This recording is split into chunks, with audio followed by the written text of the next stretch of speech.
Whoa, what's up guys, it's your man Jay, and I am back with another video.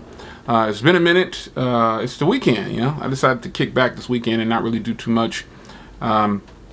So there's a few things to talk about in the news.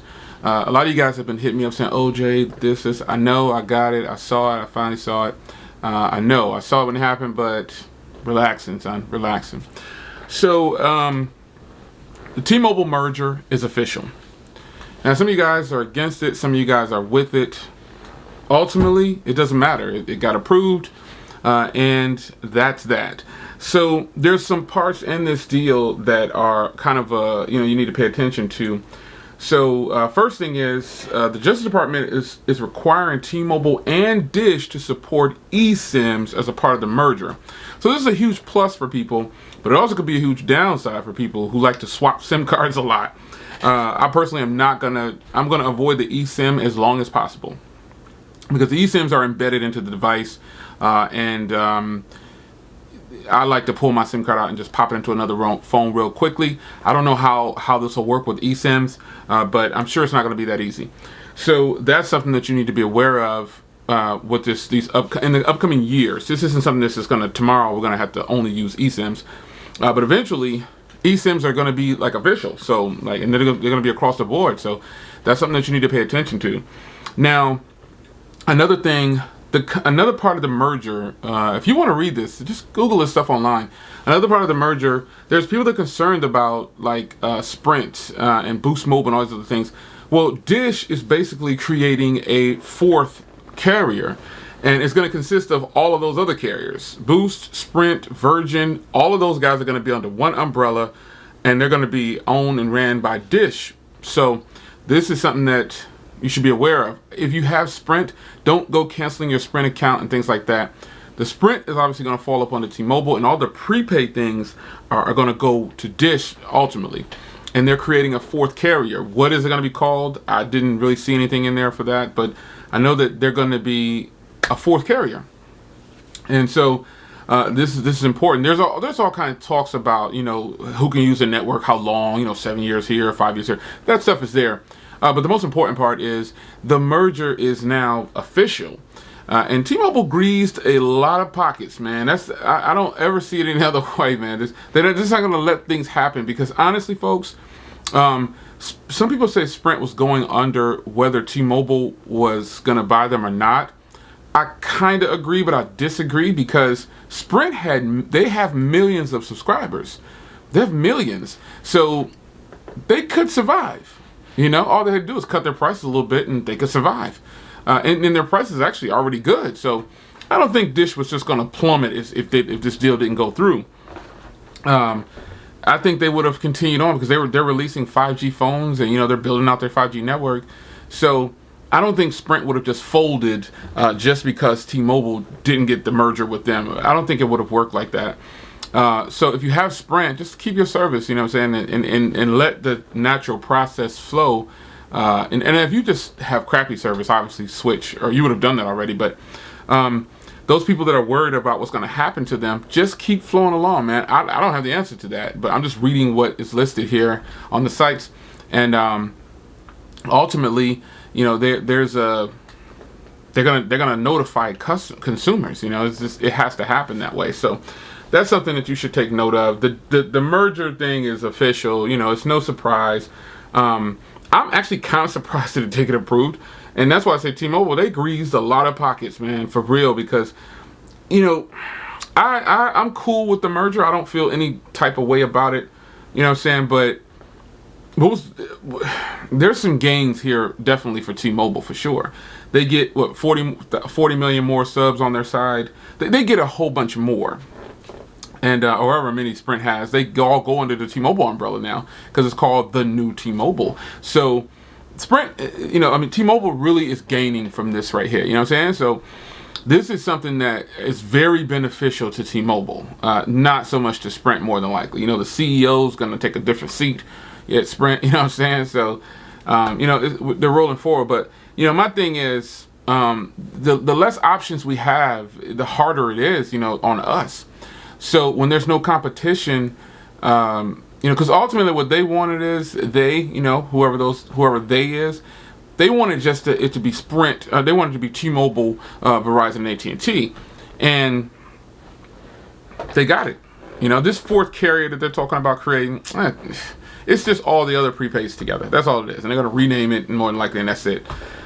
But you know, the less we have, the less if we don't have a lot of options, you know, there's not much competition, and we lose in that situation. We lose. You know, because we have to pay whatever they say. You know what I'm saying? We don't have to. Like, you know, in certain situations you have to, some you don't. But it's not a win-win all the time. I don't know how. I don't feel any type of way about it. It's just I'm just gonna let it play out, and I'm gonna go with it, and I'm gonna bring you the news as it comes along. You know what I'm saying? So yeah, the T-Mobile deal is there. You've probably read it all weekend. Some other news. You know, the Pixel 4 is confirmed to have face unlock and air commands and gestures. Google confirmed this.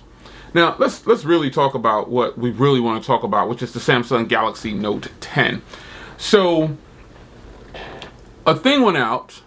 Samsung sent out. I got my notification, and I'm reading here. Basically, they're just like giving big money for trade-ins.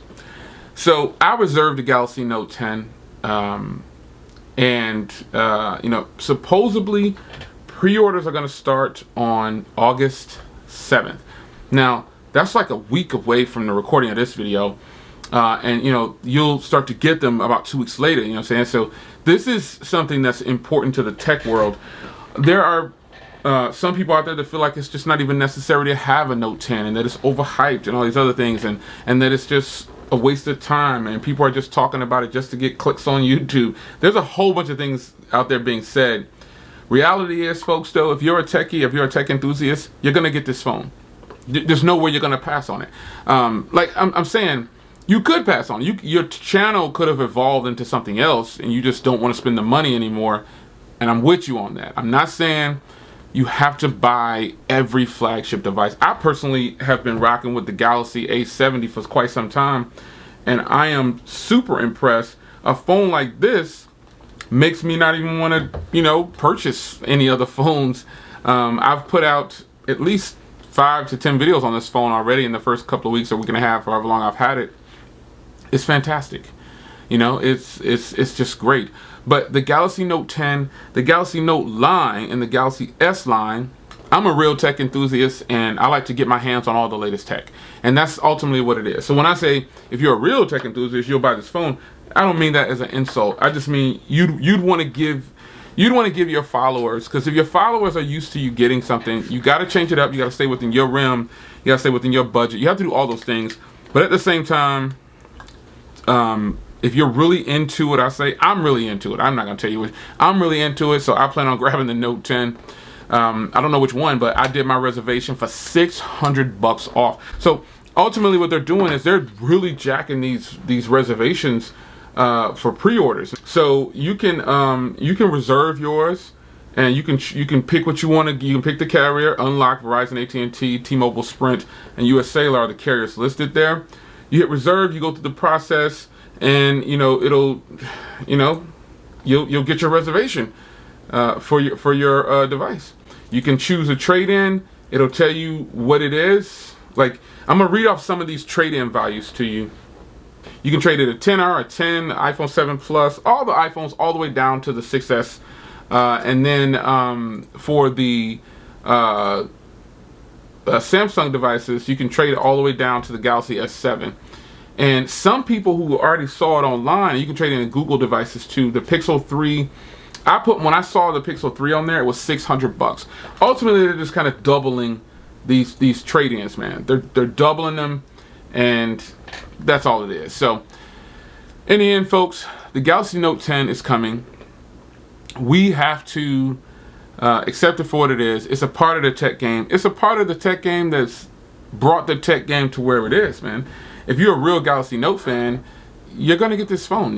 Whether you want to review it or not. I was buying the phone before I was like heavily reviewing phones, and the Galaxy Note 10 or 10 Plus, 10 5G, whatever it's gonna be called, it's gonna be hot, man. I know it is. It's just the way it has to be. It's got a different design. It's gonna be pretty much borderless, and the camera's in the center. I'm excited to try it out. I think what I'm probably not gonna like about it is the boxiness. So I'm probably deterred from getting the bigger version because it's gonna be huge more than likely. Who knows? But if it's about the size of this phone, I'll be okay because this is a 6.7-inch display, and it has some bezels, but not too many. But it's still, big enough. So I would say to you guys, man, if you're worried about the size of the Galaxy Note 10, just wait until you get it in store. Don't watch a bunch of YouTube videos and people telling you how this is how it is. Get it in hand yourself. That's what you're gonna have to do. So, quick smartphone news for you guys, man. Again, I've been on the move. I don't think there's any other news that I could look up that I really am interested in discussing. You know what I mean? But yeah, there it is, man. It's your man Jay. Hope you guys enjoyed. Take care.